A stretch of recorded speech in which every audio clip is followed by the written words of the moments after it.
de segmento religioso, que durante muito tempo foi Angola, agora está migrando para o Queto, mas é uma casa que abrange não só a religião, mas como um acolhimento, né? Nasceu em 2004, setembro de 2004. Então, eu conheço a mãe Anambá desde pequeno, né, que eu fui criado por ela. Então, além de ser minha mãe de Eu santo, comecei acolhendo com minha você. mãe, já fui acolhido por ela, né? Eu fui minha mãe de criação também, então eu tô aqui desde os 7 anos de idade. E foi muito interessante ver o processo da construção desse barracão, que foram feitos por mulheres, né? A gente que virava concreto e trazia bloco, a gente que ajudou muito. Quer dizer, a mulherada pôs muita mão na massa mesmo, né? Não que os homens não fizessem, mas... A força principal foi mulher. Porque assim, ou a gente optava, ou pagava ajudante de pedreiro, ou a gente comprava o material. Aí a gente teve que fazer essa Mão de obra. tarefa. A minha história no candomblé começa quando eu era pequena. Mas assim, a minha mãe, ela não participava de nenhum segmento religioso, nem mesmo ia na igreja. É aquele católico que reza em casa e tudo mais. Mas eu fui para o candomblé aos 11 anos de idade, mas porque eu tinha muito problema de saúde. Eu tinha tudo o que se imagina, desde problema cardíaco, problema renal e tudo mais. Então nenhum médico conseguia dar jeito nisso. Aí um dia o médico falou para minha mãe, procura um jeito para sua filha, porque a medicina não tem mais o que fazer. A gente não tem mais remédio para dar para ela. E aí minha mãe, né, foi na Bahia buscar ajuda lá e tal. Mas na verdade, aí lá eles falaram, o problema dela é espiritual. E aí passou um tempo, aí a gente conheceu a pessoa que me iniciou. Ela hoje é falecida, mas aí eu fui iniciada. Eu entrei na casa em um mês e no outro mês eu estava sendo feita. Eu entrei na casa em janeiro e fui iniciada em fevereiro. Eu tinha 14 anos de idade, né? E aí eu nunca mais fui para o hospital, a não ser para ter meu filho. E só. Depois eu vou consulta assim, uma gripe, uma coisa, mas doença nunca mais. Eu, como já disse, já vim criado pela minha mãe, né? Mas meu pai também já ia numa casa aqui em cima, o qual também a minha mãe, ela ajudava essa casa lá, era uma das... tomava frente junto com o outro zelador. E só que aí meu pai saiu daquela casa, também foi iniciado pela minha mãe. E aí eu fui seguindo isso, né? Eu também fui iniciado com 16 anos também. E aí foi meio complicadinho assim, porque na escola eu tomei meu primeiro buri, né? Aqui com a mãe eu tinha para 10, para 12 eu acho. Você tinha acho que 10 anos. 10 anos. E aí eu sofri muito bullying na escola, né? Preconceito, muita coisa assim. Ele chegava em casa revoltadíssimo, ele achava que a religião que era culpada disso, né? E aí eu comecei a fugir, assim, do candomblé. Por conta justamente dessa repreensão toda, eu comecei a fugir. Aí tinha toque aqui, eu tentava dar um perdido, tudo. Mas aí com 16 anos não teve como, né? Aí eu brinquei com ele, a gente vai tocar aqui. E ele veio pro candomblé aqui no dia, e ele falava assim, não, que na hora eu vou pensar no Corinthians, eu vou pensar em qualquer coisa, mas não vou pensar no santo não. Aí eu falei, porque ele estava indo por um caminho que não era muito legal. E aí eu fui e falei, então a gente vai armar o toque, ele não vai saber. Quando ele chegou aqui, estava tudo preparado para o santo dele, mas ele não sabia, né? Porque ele estava indo para um lado de beber, com uma companhia e tal. E aí começou o candomblé e ele foi e falou, nossa, hoje está diferente. Eu disse para ele, está diferente. Aí na hora que começou, ele tentou fugir. Quando ele tentou fugir, o santo dele pegou ele. Aí acabou. Aí foi aí que o candomblé inseriu de vez na vida dele. Sim, porque eu tava realmente com 15 anos já tava bebendo pra caramba, assim, e aí minha mãe, não, esse menino não vai pra... Porque tava indo pra um caminho que não tinha volta, né? Hoje eu vejo que a religião, além de me formar quanto cidadão mesmo também, né, ela meio que me colocou no caminho, entre aspas, certo, vou dizer certo, assim. Ela meio que te salvou, porque senão salvou, você tava indo a ladeira abaixo, querido. As influências, muita influência, né? Muita influência. Porque justamente isso, acho que sofria bullying, tudo. Aí a gente, não, vou procurar os parceiros que vai pra cara. Não, ele era Miss Simpatia, ele queria ser legal com todo mundo e queria ser o popular. E lógico que sendo de uma religião de matriz africana, tem muito preconceito. Então aí aquilo já ia dar meio que uma escurecida nele. Então por isso que ele não queria, né? Mas depois... Hoje mesmo eu não sei. Não sei não sei o que seria Renan sem Mutar Alessandro. Assim. Eu iniciei porque realmente eu iniciei para uma nova vida, assim, para uma nova pessoa, tinha outros olhares já, inclusive a evolução mesmo, porque eu era um menino muito rebelde de falar assim, aquele machista escroto. Sim, aí o candomblé me ensinou muito, assim. E hoje a minha esposa, meus filhos também são do candomblé. Minha filha adora, pequenininha, ama. O principal objetivo aqui é cuidar do lado espiritual de cada um. Porque é assim, o que a gente entende, o que eu entendo, o que todos que é do candomblé entendem, é que tudo é Ori. Ori é a cabeça, né? Então, se você não tem uma cabeça equilibrada, você não consegue fazer nada para você. Desde um objetivo pequeno até um grande projeto. Então, a gente aqui, o nosso intuito é cuidar de cada indivíduo para que ele tenha o pensamento, a cabeça, a estrutura espiritual e emocional para que ele siga adiante, né? Não é uma mágica, mas é uma coisa que são doutrinas que te remetem à natureza, te remetem a uma coisa maior do que o que você imagina. E o objetivo é cuidar do sagrado. O sagrado é o quê? É tudo aquilo que a gente cultua, que é o orixá, que é a natureza, que é tudo envolvendo o candomblé é natureza, né? Uma outra coisa que a gente tem muito em mente é que a gente não costuma deixar resíduo em matas, em cachoeiras. Essa conscientização vem de muito tempo já aqui e outros zeladores que eu conheço também, que a gente não polui o meio ambiente. Por quê? Porque como é que você destrói aquilo que você cultua? Então seria uma coisa assim meio contraditória, né? Não teria como. E seria um retrocesso, né? Mostrar que a raiz de religião de matriz africana seria um retrocesso a gente fazer isso, porque as pessoas já têm um preconceito. Aí você passa, como tem alguns lugares que você encontra bicho no meio da encruzilhada, despacho, isso não é feitio do candomblé. Candomblé não faz esse tipo de coisa, pelo menos as pessoas às quais eu me relaciono não fazem. A gente tem, inclusive na época que a gente fez o outro projeto, foi até ministrado curso de como fazer pratos de papelão, coisas recicladas para que a natureza absorva. Então nós temos muito essa consciência, não existe isso de alguidar lá no meio da cachoeira, garrafa, tecidos, velas, essas coisas a gente não deixa, né? Então isso também eu acho que é fazer um bem para o futuro, né? Porque se eu não cuidar da nascente hoje, o que eu vou deixar para quem vem atrás de mim amanhã, não é? E o objetivo daqui também é assim, é acolher. Aqui tem crianças que chegam, por exemplo, ontem mesmo tinham 2 crianças aqui e a mãe infelizmente está no mundo da droga, ela está doente, né? E o menino todo dia, dá o horário do café da manhã, do almoço, ele bate aqui: mãe, a senhora precisa de ajuda? É uma criança de 12 anos. A senhora precisa de ajuda? Muitas vezes nem precisa não, sabe? Aí eu falo: entra. Aí ele chega lá, ontem mesmo ele veio e falou: a senhora tem R$1 para me dar, para mim comprar um pão? Aí eu falei: menino, desce lá embaixo, vai tomar café. E ele ficou enrolando. Aí ele almoçou, tomou café, almoçou. Então eu tiro ele, às vezes eu passo a noite, ele está no bar, eu tiro, eu trago. Então assim, isso é um acolhimento, porque ele se sente acolhido aqui, né? E por escolha dele, assim, veio uma vez, gostou, inclusive afilhado dele também, se intitula afilhado dele. Se intitula meu afilhado. Por quê? Porque o menino, ele não tem estrutura necessária familiar, não é?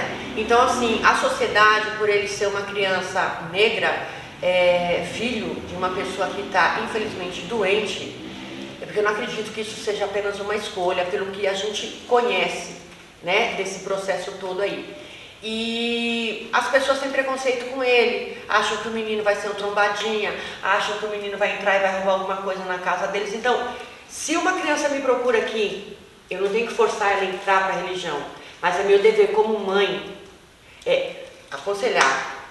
Menino, não vou citar o nome da criança porque não vem ao caso, mas menino, não faz isso, sai do bar, vem pra cá. Outro dia eu passei, era 11 horas da noite, e ele tava no bar, na hora que ele me viu, ele correu, né? Aí eu falei, tá fazendo o que aí?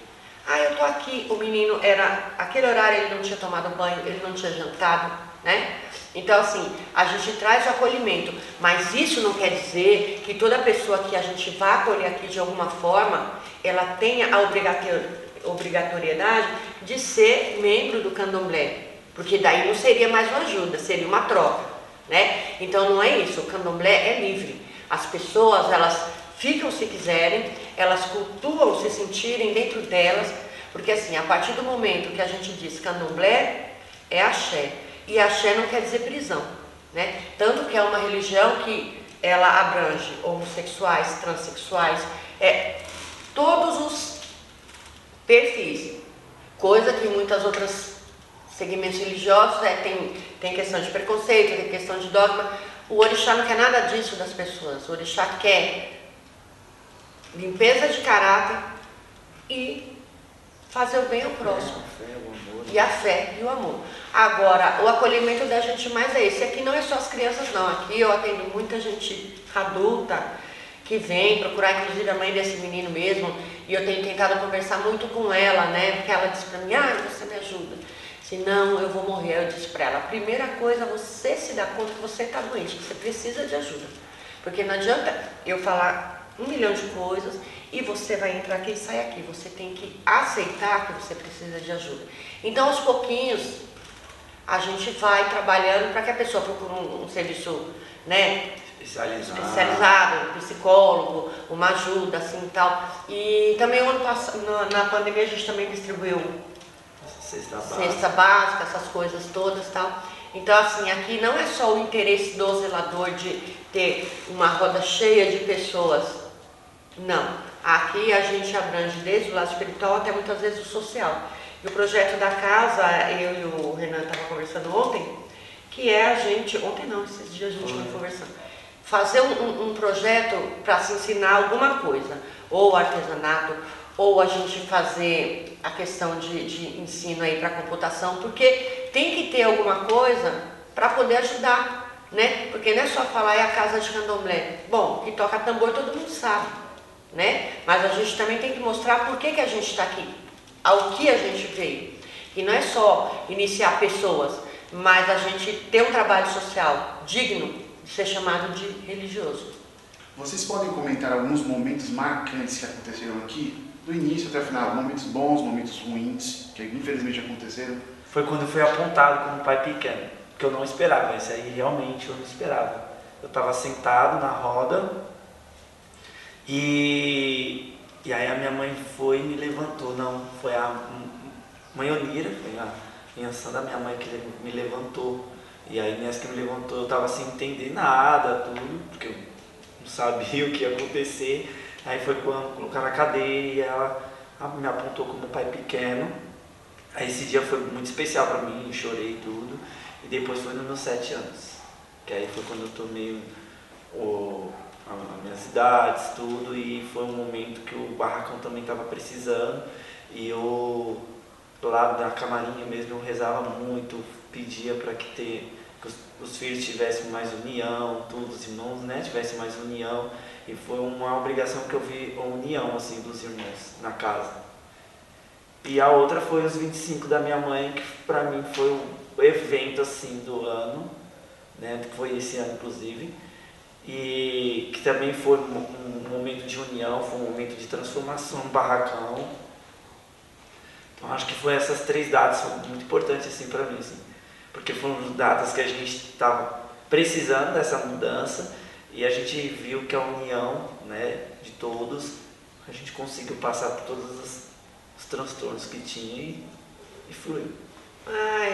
Os meus momentos marcantes foram inúmeros, né? Mas assim, eu vou citar um em especial, que foi quando eu não queria ser zeladora não. Eu sou uma pessoa rebelde na vida e eu sempre questionei isso. Eu nunca, não foi algo que eu escolhi para mim. Existe uma coisa chamada, tem pessoas que a gente vê dentro de Candomblé que almejam ter uma casa aberta, almejam ser zeladores, porque eles acham que ser zelador é ter poder. Mentira. Ninguém tem poder nenhum. O que a gente tem é o dom de falar, o dom da oratória, né? E o dom dado ao orixá. Mas isso não traz assim, olha, o fogo de artifício, não, te traz muita responsabilidade. E nem sempre você está preparado para determinadas situações.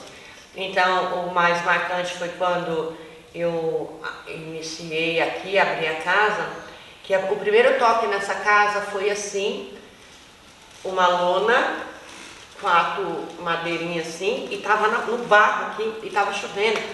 E a entidade veio e disse, não, vai tocar aqui, porque vai ser assim, se não for assim, não vai adiante. E não é que naquele dia a gente tocando, entrou um monte de pessoas que a gente nunca tinha visto, né? E se iniciaram nessa casa, e a partir daí houve a guerra e a luta para se levantar o barracão. Foi a ajuda de todo mundo, isso foi muito importante, isso lá atrás. O outro ponto marcante foi quando eu tomei meus 21 anos, que também eu não queria, né? Porque assim, a cada vez que eu tomo uma obrigação, a obrigação aumenta, porque assim, parece que vem como um rio, assim, muita coisa. E aí a gente teve um novo rumo para essa casa, porque nós tínhamos ideias divergentes da casa que eu frequentava, e batia muito de frente, porque assim, cada um tem a sua verdade. E a gente tinha a nossa, aí mudamos. E quando eu tomei meus 25 anos, que também, admito, fugi 5 anos da responsabilidade, porque assim, eu tomei meus 21 anos em 2012, então foram 10 anos para mim tomar 25, que era para mim tomar bem antes, eu esperei 10 anos. E com o meu atual zelador, eu esperei 5 anos. Aí ele aqui no discurso disse, ela foi um namoro longo com a nossa casa de Candomblé. Foi mesmo, porque foi 5 anos, e eu falei aqui, diante de todos. Bom, mas quem escolheu foi meu santo, porque eu mesma não queria, né? Mas estamos aqui, vamos fazer o nosso melhor. E as coisas ruins, a perseguição religiosa foi algo assim muito extremo aqui dentro da minha casa. Porque aqui o pessoal não jogava pedrinha pequena, o pessoal jogava bloco, quebrava telha. A gente até tem ainda vestígio das pedras que se jogavam aqui. Essas daí foram pequenas, mas as grandes, certa vez tinha um monte de criança aqui e a gente estava trabalhando e os ogãs estavam ensinando as crianças aqui e a gente ouviu um barulhão lá fora. Aí quando a gente foi ver, tinha uma pedra, a pedra atravessou a telha desse tamanho e bateu no chão. Então eu imagino que se tivesse uma criança, se tivesse alguém, teria dado coisa muito ruim. Poderia ter levado até um óbito ali, a questão das pedradas. Vizinhos preconceituosos. Aqui do lado mesmo tem uma que até mudou, porque assim, quando a gente é justo, o orixá faz o caminho. E a gente tocava e ela ligava um hino da igreja no último volume. Então a gente estava com convidados aqui, tinha pessoas, e ela ligava o som dela no último volume, cantando lá para a igreja evangélica e tal, e sempre houve essa perseguição. E ela gritava que ela ia chamar a polícia, como chamou várias vezes a polícia aqui, e a gente foi muito perseguido por ela, né? Até um dia que não sei o que aconteceu, a gente acordou de manhã, já tinham entrado aí, invadido a casa dela, levaram os 100 mil reais dela escondido no cofre, e ela acabou saindo e acabou até abandonando a casa. Então assim, o orixá ele não faz o mal, mas ele cobra o que é o justo, né? E hoje eu não tenho o preconceito mais na rua, porque assim, com o nosso trabalho de acolher pessoas mesmo da rua, hoje assim, as pessoas quando eu saio aqui me respeitam. Usuários, não usuários, pessoas assim, todos me chamam de mãe. E ninguém sabe mais o meu nome aqui, não tem mais isso.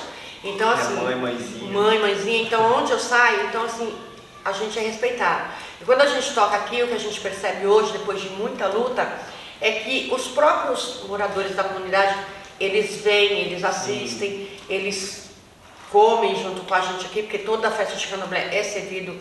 O que se faz por orixá se divide com a comunidade.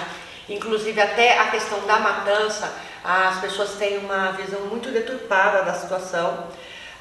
Imolar um bicho para o orixá é diferente de se matar no matadouro. E toda essa carne que a gente imola para o orixá, a gente divide na comunidade.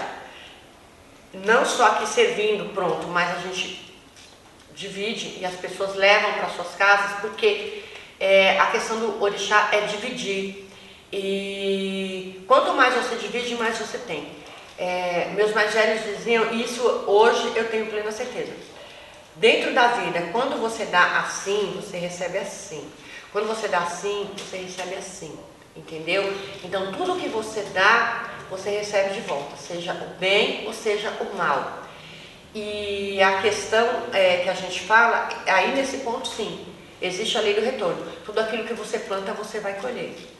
Então assim, para mim é isso. Eu acho que o momento crítico foi a perseguição religiosa, porque até hoje nós, pessoas do candomblé, somos perseguidos. Hoje, claro, hoje tem um esclarecimento maior, porque mais pessoas gritam por seus direitos, lutam por eles, mas ainda existe um preconceito muito grande. Se tem um Iaomeu, por exemplo, aqueles que estão, como com certeza vocês já viram, com o quelê, com pano de cabeça, todo vestido de branco na rua, as pessoas olham como se ele fosse um extraterrestre, como se ele fosse algo do mal, né? Se esquecendo que quem está vestido com roupa normal, que é um traficante, ele está fazendo muito mais mal à sociedade do que uma pessoa que está num preceito religioso. E o que seria o preceito religioso? As pessoas não têm relações sexuais, as pessoas não bebem, as pessoas não fumam, as pessoas não assistem televisão, as pessoas não têm contato de tato assim com pessoas, elas não se olham no espelho. Então assim, é uma coisa muito, para muitos, primitiva, mas o orixá ali te mostra que você é que ambiciona mais, porque você pode viver exatamente com o básico e vive muito bem. Porque muitos que chegam doentes quando terminam o preceito estão ótimos. Então o que acontece? A religião nos mostra que posses é do ser humano, né? Posses é do ser humano, é isso. A gente vive com o básico e a gente vive bem.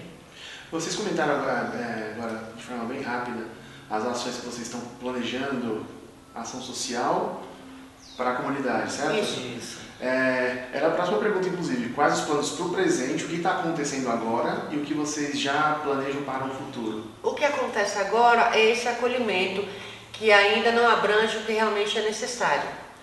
Mas a gente pretende, aí mais para frente, no ano que vem, porque esse ano já praticamente acabou, a gente está trazendo para cá alguns projetos, alguns cursos, que eu acho que é informática, mas não informática básica, aquela coisa que você aprende assim, até mesmo na internet, mas algo que dê profissão para essas pessoas.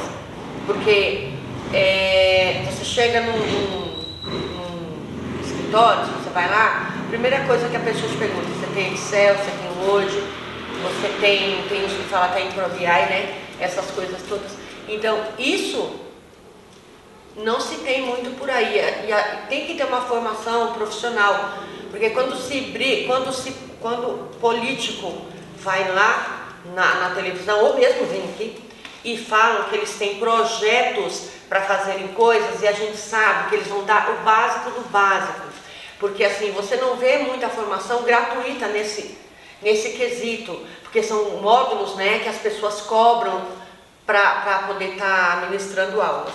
E é isso que falta para a comunidade, porque desde cedo a criança sai por aqui, pedindo dinheiro, daqui a pouco não tem o que comer, vai vender droga, porque não tem caminho, não tem profissão, não tem uma diretriz, não tem um incentivo para que ele se saia desse ciclo vicioso, né? Então eu acho que a questão da computação, a questão do artesanato, aprender a fazer roupas para vender, roupas para religião, assim, eu acho que isso é importante. Quando você põe senhoras para aprenderem a costurar, sair daquela dependência, abre aspas, do marido, aquela coisa que aceita tudo porque não tem uma diretriz na vida. Aqui tem casos que as esposas aceitam situações que, assim, para mim, para ela, seriam inaceitáveis, porque nós sabemos o que nós queremos, nós temos pelo menos um norte, mas pessoas que estão ali, ó, vinculadas a um provedor, né, elas não têm força para lutar, porque se eu sair de lá, eu vou para onde? Aqui a gente, Sim, né? Inclusive ela está nesse processo de transformação, assim, né? Minha mãe está sempre conversando com ela, falando, ó, não, você pode, vai procurar um trabalho, a gente procura indicação de trabalho, porque assim, é uma pessoa que vive com um senhor violento e ela é muito insegura diante da questão da diversidade de arrumar um trabalho, é uma das mulheres que vem aqui nesse sentido. E eu acho que se tivesse um curso para aprender a costurar, para vender as roupinhas dela, vender na internet, alguma coisa acontecer para que ela tenha o ganho para o sustento dela. Eu acho que o projeto que a gente tem aqui, que a gente quer ter, quer fazer é o da computação, da costura e o projeto. Sim, e o projeto do tambor. Ah, sim, já começou, já começou, o projeto do tambor já começou. É um projeto que já tem, que é o Ogan da Casa. Ele está ensinando toques, né, para as crianças. As crianças quiserem vir, aprender a tocar, seja qualquer tipo de toque mesmo, principalmente os toques do candomblé que a gente vai estar ensinando, que ele vai estar ensinando, que é barra-vento, como de ouro, ijexá, samba, ele vai estar, cabula, vai estar ensinando aqui no barracão. E o que a gente percebe é que o interesse deles, o fascínio dos meninos, né, na rua é grande pelo atabaque. Então eles largam pipa, largam as coisas que estão aí na rua, para de subir no morro, aí todo dia chega aqui, vai ter hoje, vai ter hoje, vai ter amanhã. Então assim, isso a gente percebeu que traz eles pra gente, porque assim, o que a sociedade erra, e não é só nós não, eu me incluo nisso, incluo ele, porque nós estamos tendo essa conscientização agora, depois de a gente conhecer a realidade deles. Então quem não conhece, tem aquela visão preconceituosa dessas pessoas, né? São pessoas boas, gente. O problema é que assim, eles não têm a oportunidade, não tem quem os escute, entende? Então assim, aí que a gente percebe que se a gente não abraça essas pessoas para tentar dar para eles um norte, uma visão melhor de vida, ou até mesmo um caminho, o traficante vai abraçar, o crime abraça. E quando a sociedade fecha os olhos para crianças que poderiam ser salvas desse caminho, sem volta, o traficante ele abraça, porque a polícia não vai prender uma criança, a criança não responde nada. Então a sociedade erra quando ela fecha o olho para crianças que o quintal delas são a rua. Então, assim, na minha concepção, não é só a questão aqui, ó, de fazer um projeto de tambor, ou fazer um projeto, mas a sociedade tem que abrir os olhos, sair da bolha, né? Sair da bolha da zona do conforto e entender que essa mesma criança que pode ser usada pelo tráfico, pode ser o mesmo adulto que irá ceifar a vida do seu filho amanhã. Porque quando você acha que você só tem obrigação com o seu, você está enganado. Você vive numa sociedade. E a sociedade é feita de ligações. Então, quando eu não ajudo esse aqui, eu estou atrapalhando o meu ali na frente. Porque quando esse pretinho não tem o tênis, meu filho vai ter, e amanhã ele já tem, para ele é normal o crime, ele vai lá e faz, acontece.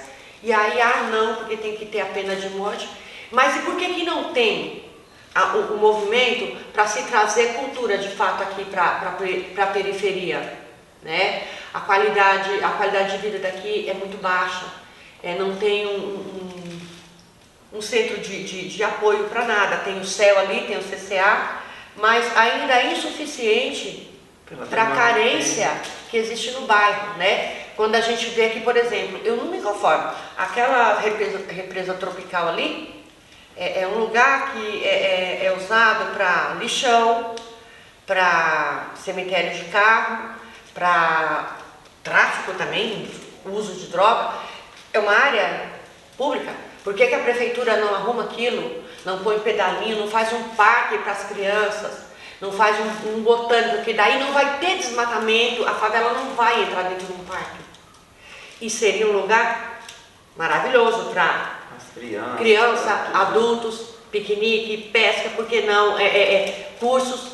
Então a prefeitura, ela joga dinheiro onde não tem necessidade. E aqui a gente tem uma área que poderia servir para essa região inteira, como área de lazer, pedalinho, alguma coisa, fazer um projeto para realmente revitalizar e trazer, né, qualidade de vida para os moradores aqui. Nem que cobrasse uma taxa simbólica para entrar lá, para não jogar lixo, depredar, entendeu? Só que aqui o que acontece? A política aqui nessa área que eu moro, ela é invisível, ela não existe. Ela só existe para a gente pagar impostos, que são altíssimos, altíssimos. Mas para trazer o retorno para nós aqui, não tem. Então, assim, o outro projeto que eu tenho pensado e até conversei com ele, conversei com uma outra pessoa, é a gente procurar saber quem é o responsável. É a prefeitura? Juntar a comunidade e pedir para que se faça algo, para que se mude aquela realidade ali, porque a favela está invadindo. Então, se a prefeitura não tomar conta, vai acabar com mais uma nascente, né? Então, se tiver um parque ali, a gente vai ter pelo menos salvo essa fonte, essa coisa que talvez eu não vá para lá brincar, mas a comunidade vai ter onde se divertir. Não só no morro, aí não vai ter só isso de ficar aqui, ó, vendo traficante, bar, cachaça, porque essa é a realidade de muitas crianças aqui. É mãe viciada, pai viciado, alcoólatras, e as crianças às 10, 11 horas da noite estão no bar, atrás do pai e da mãe. Então é isso que a gente quer. Perfeito. A gente está indo para a reta final, agradecer em nome do Sarauê e do Projeto Lembrança o tempo de vocês, tanto no dia do encontro que vieram todos os convidados, quanto agora. E agora, por favor, deixem uma mensagem, um convite em nome do terreiro Inzoatim Panzangolá. Fiquem à vontade, deixem a mensagem para quem vai assistir vocês, se quiserem vir. Olha, convidem as pessoas para conhecer, para desestigmatizar a religião de matriz africana. Fiquem à vontade. Fala você. Nós agradecemos ao coletivo Sarauê, né, por essa abertura, para a gente ter essa voz, principalmente a gente de religiões de matriz africana. A gente sabe o preconceito que a gente ainda sofre, perseguição que a gente sofre. E o Inzoatim Panzangolá está de portas abertas para todo mundo. Quem quiser conhecer, nós estamos aqui na rua Barão da Foz, número 175, né? Teremos um toque, aí, todo mês tem um toque, então procura também nas redes sociais, temos um Instagram, né, que é o Inzoatim Panzangolá. Procura lá sempre vai ter os convites. E é isso, estamos sempre aqui. Quem quiser procurar a gente, fica à vontade. Eu quero agradecer a oportunidade de que a gente tenha uma voz, ainda que tímida, ainda que fraca, mas temos uma voz hoje. Agradecer a presença de todos vocês, a paciência, o cuidado com que abordaram os temas para a gente aqui. A casa é aberta a todos, sem exceção. Aqui o que se preza é o ser humano, é o lado humano das pessoas.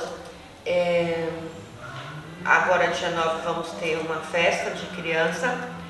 Todo mundo está convidado, quem quiser vir participar e assistir, conhecer um pouco mais da religião, tirando o medo, né? Aquela coisa do associado ao diabo. Esclarecendo que para nós, do candomblé, não existe diabo, porque diabo é algo criado pelo cristianismo. E nós não acreditamos no diabo, né? Nós acreditamos em forças. E toda força ela pode se tornar negativa quando não é bem cuidada. Assim como uma criança, quando você não cria no caminho certo, não dá para ela uma atenção, não dá um amor, e aí ela vai se tornar aquilo que ela recebeu. Então, para nós, é exatamente isso. A gente colhe aquilo que a gente plantou. O pessoal que quiser me conhecer, a casa está aberta, não só dia 9, mas como ele colocou, Isote Zangolá está nas redes sociais. A gente está começando agora nas redes sociais, porque a gente nunca se divulgou muito por uma questão de princípios aí da perseguição religiosa. Hoje, como está mais abrangente, então a gente está aí, tá bom? Sim, sentiu mais a vontade de... E todos serão bem-vindos, caso queiram conhecer. Isso. E para as pessoas que não conhecem o candomblé, né, a gente já tem um pré-julgamento do que é o candomblé. Vamos bater um papo, vamos conhecer, que aí vocês vão entender de uma outra forma. Eu falo isso porque eu fui fazer um trabalho para o meu cunhado lá em Taboão da Serra, e ele falou, tem como você ajudar um amigo meu? Eu falei, tá bom. E ele falou, e aí eu falando com ele, conversando com ele, fazendo as coisas, jogando tudo, e ele falou, eu nasci num berço evangélico, minha mãe é evangélica, meu pai é evangélico, eles têm uma visão totalmente, e eu quero agradecer sim, porque eu conheci o candomblé de outra forma, como você me falou. Você falou coisas que eu, na igreja, cansei de procurar e não achei. Então, é isso, vamos bater um papo. Se você tem alguma dúvida, vocês queiram ver, né, as pessoas que estão em casa, que não conhecem o candomblé, se vocês têm alguma dúvida, procura alguém, procura a gente, vamos bater um papo, que vocês vão ter outra visão do que é o candomblé. Perfeito. Obrigado.